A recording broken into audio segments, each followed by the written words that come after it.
Hello and welcome to this edition of EC3 HOSA Medical Moments.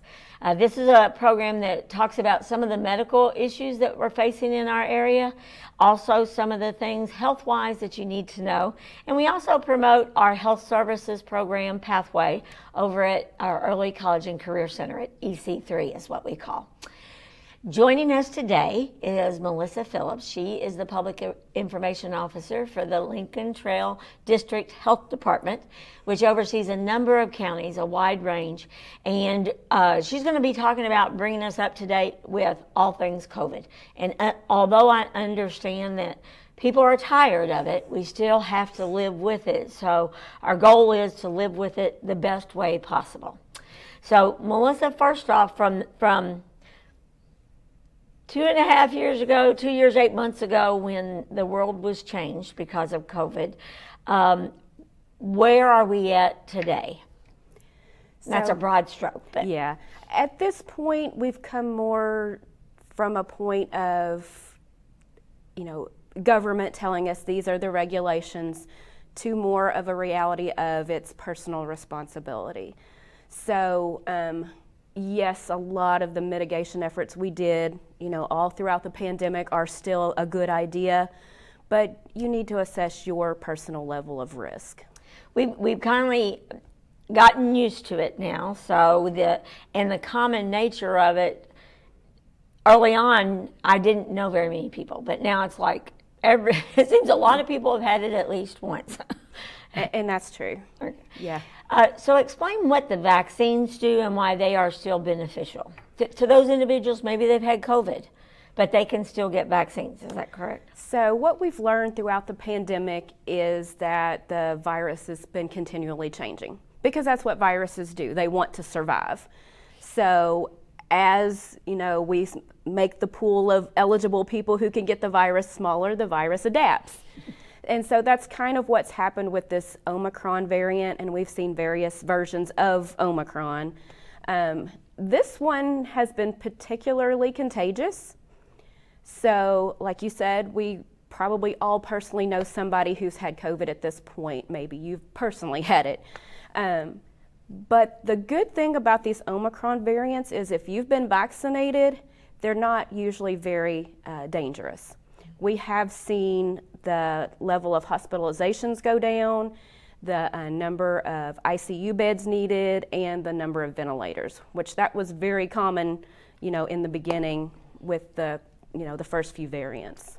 So someone who has had COVID but not vaccinated, it's still better to do the vaccination rather than thinking that you built up those antibodies to fight it, correct? So yes, you will have some natural immunity if you just get the virus. What we don't know is how much, how strong that immunity is and how long that lasts. With vaccination, we know that you have this high level of protection and it lasts for months.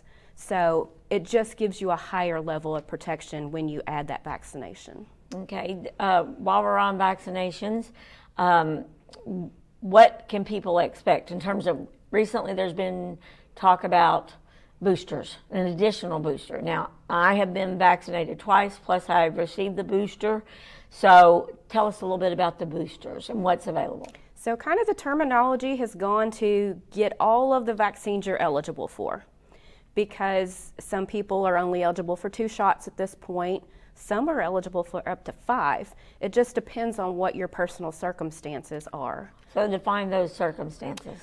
So for most people, we consider the primary series those first 2 doses. Mm-hmm. Then if you are under 65 and you don't have underlying health conditions, you would have been eligible for 1 additional booster. Now, if you're over 65 and you have some of those underlying health conditions, you may have gotten an additional, that second booster, and in some cases a third booster. For folks who had suppressed immunity, maybe you're going through cancer treatment, something like that, you might have gotten 3 boosters. And recently we've learned that hopefully next month in September, there will be a new version of the booster available through Moderna and Pfizer, and it's going to be a different formulation in that it targets those Omicron variants. Great. So, you know, as time has gone on, it's been a long time since some of us got our boosters. Exactly. So that immunity is waning. And like I said, that virus adapts because it wants to hang around, and it's learned to get around the vaccine a little bit. So this is really good news. You know, we are in an area, flu shots. We say, well, I've got to get my flu shot. So when are we to the point, maybe within a year, saying, okay, I've got to get my COVID shot? That hasn't been determined at this point, but it would not surprise me. Mm-hmm. Just to keep those numbers down. Yeah. Now you have a bar graph here. If you could show that bar graph and explain, I'm assuming these are the number of people who have been vaccinated. So what this is, we have 6 counties in our district, and we have an epidemiologist on staff, and she tracks vaccination levels for the different age groups.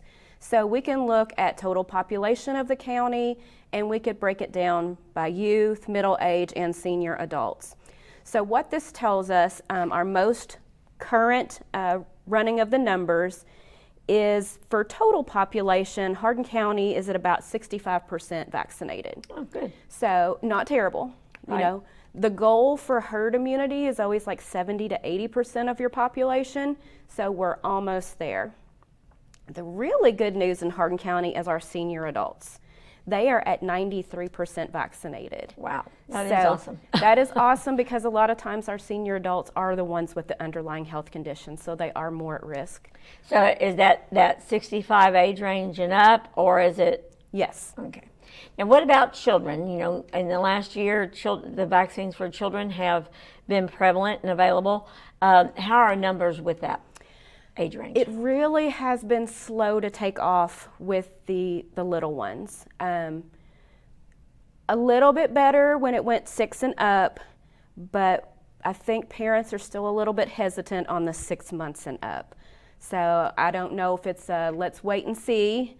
I will vaccinate eventually, or this is just not the choice I want to make for my family.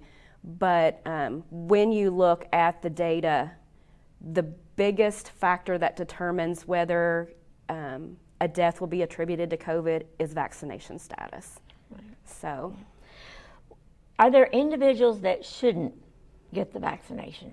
And early on, they talked about pregnant women, you know, as maybe don't get the vaccination, you know, while you're pregnant and that type of thing. no, that recommendation actually changed.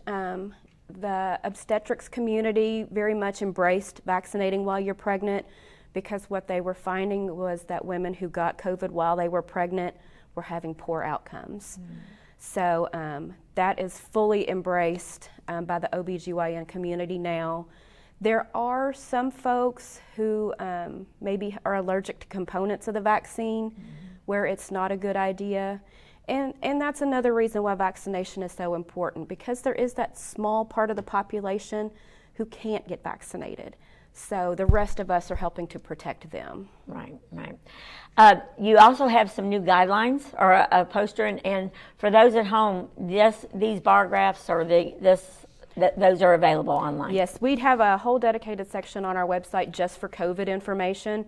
So if you ever want to just, you know, I want to look at vaccination information, I want to look at where to get tested, all of that is outlined on our website. Okay. Actually, in the last, well, this came out July 27th, so it's almost a month old already. Yeah. Goodness. The CDC updated their guidelines for cases and close contacts. And the biggest, and you'll see that this looks very similar to what we saw in the past, the 10-5-10. But the biggest thing that affects most people is that if you are a close contact and you're not symptomatic, you're not required to quarantine now. Great.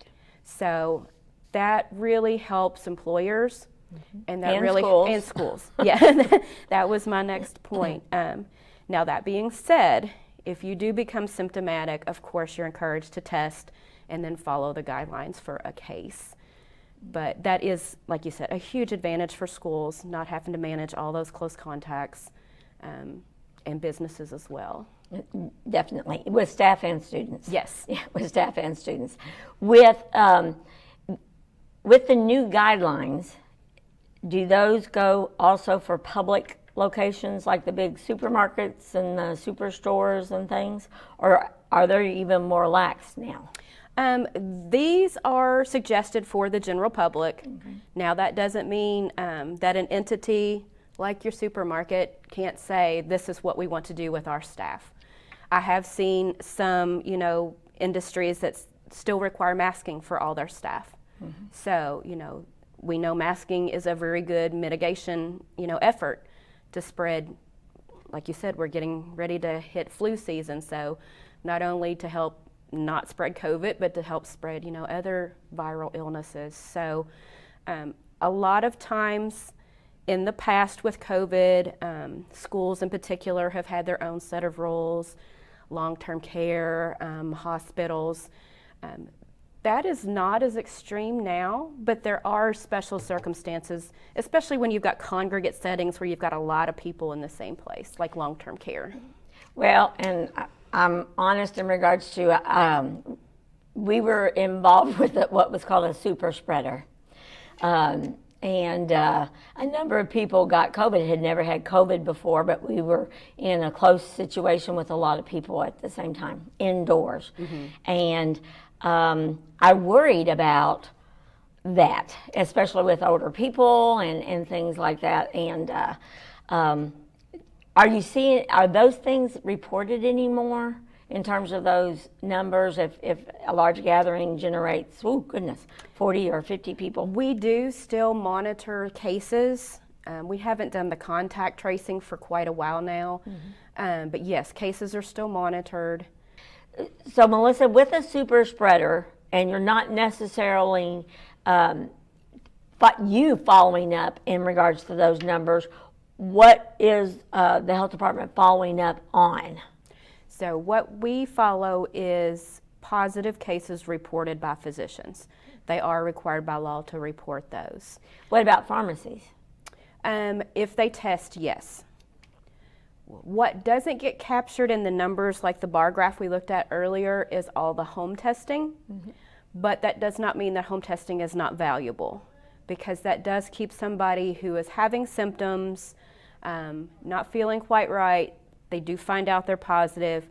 It keeps them out of the public sector. Mm-hmm. So they're not sending their kids to school ill. They're not going to work ill. They're not going out to the grocery store ill. So those home tests really do have a valuable purpose. And they've gotten better, correct, in regards to accuracy? Yes. Most of the ones that you can buy, I can't recommend, brands over each other, but they are very accurate. Just make sure you understand the directions and you follow the directions exactly as they're stated. Okay. I did a home test recently when I felt like that I may have COVID, and it's been a few months ago. But and as soon as that test became positive, I followed up and went to Walgreens within a period of time and confirmed it. A little bit like, well, maybe I didn't use it properly or something like that. So I was like second guessing the home test. And my symptoms were very mild, again, because of being vaccinated and boosted. So the home tests are beneficial, and individuals that test positive there, they should practice the 5 days isolation from the day of symptoms, correct? Yes. Melissa? Okay. Or if you did not have symptoms, use the day of your positive test. Gotcha. Yeah. And just be aware that, again, following those good guidelines of sanitation and such. Hopefully we won't have to get back into those really strong mandates. But if another variant is more aggressive and deadly, I know that we will have to probably go back to that round.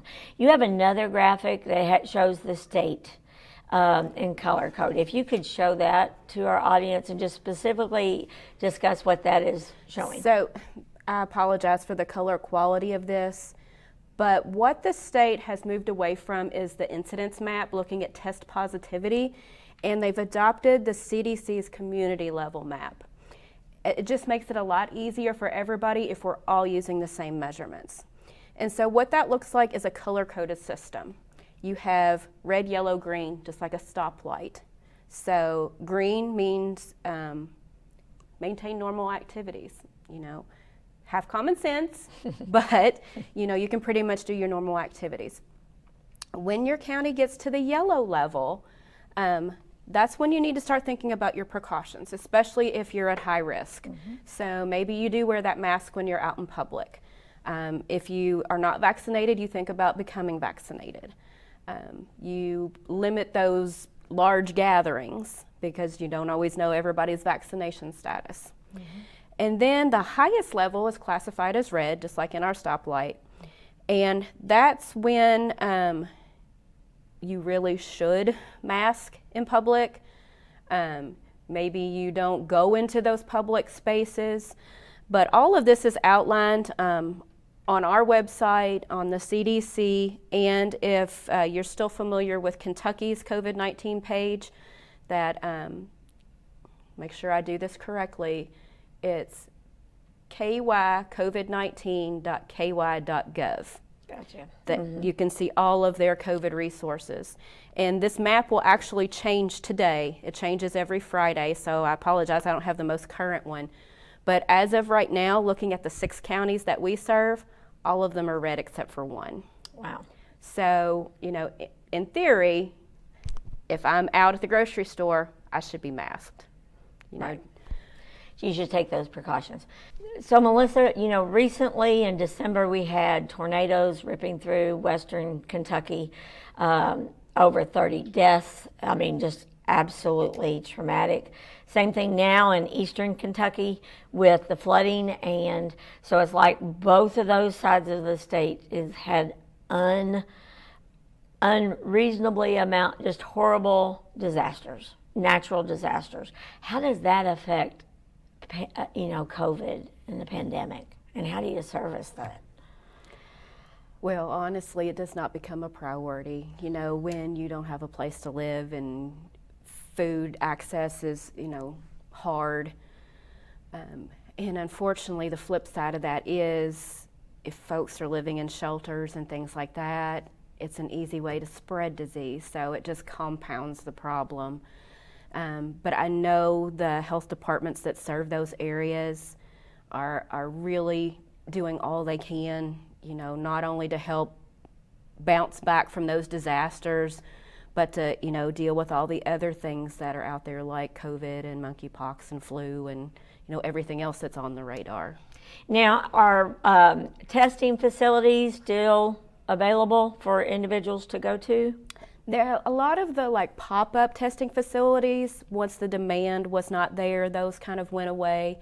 But your urgent cares are still doing testing. At the health department site, still do testing. A lot of it's not walk-in anymore. You have to make an appointment, but that is still available. Okay, and we talked about flu. Should you wait between vaccinations of a flu shot and COVID? It's not necessary. You might feel pretty rough if you do them together, but it's not necessary to do them separately. Okay. You mentioned monkeypox. Of course, in the state we have very low numbers, and but vaccines are available. What about the testing of that to see if you do have that virus? So if you are in a population that kind of fits the guidelines that may be at risk for this disease, and you feel like you've been exposed or that you have the symptoms, follow up with your regular physician. Mm-hmm. They're the one that is going to do the testing. Now, on the vaccination side of it, Lincoln Trail District Health Department is a regional vaccine site, but there is eligibility criteria. So again, if you feel like you've been exposed, call. We have a number posted on our website. We have a monkeypox section of our website now as well. and the local number there is to call. They will take you through that eligibility process, and if you fit those criteria, we'll get you scheduled. Great. Where can people get all the information that you shared with today? So our website has pretty much everything I've shared today. It's simply ltdhd.org. At the very top of the page, there's a button to connect you to COVID information, and there's also a button to connect you to monkeypox information. Okay, thank you, Melissa, for joining us today. Great information. Well, see you in the future, and we'll have maybe better information. More positive. That's right. That's right. It's like, yes, we mapped this. Now it's time to jump on over to this. But thanks again, and thanks for all the work that the health department does in this area. Without you, it would be dire, and more deaths, and definitely more serious cases would probably have happened without you all stepping in and taking that initiative. We'd have been in a lot worse situation than. And right now, I think Kentucky County sets pretty good among some of the other states that didn't follow through as much as possible. So thank you again, and thank you to those at home. And again, if you have any questions about COVID and you need those answers, you can go to the Lincoln Trail District Health Department and get the additional information. Thank you for EC3 HOSA Medical Moments. I'm Gina Ryan.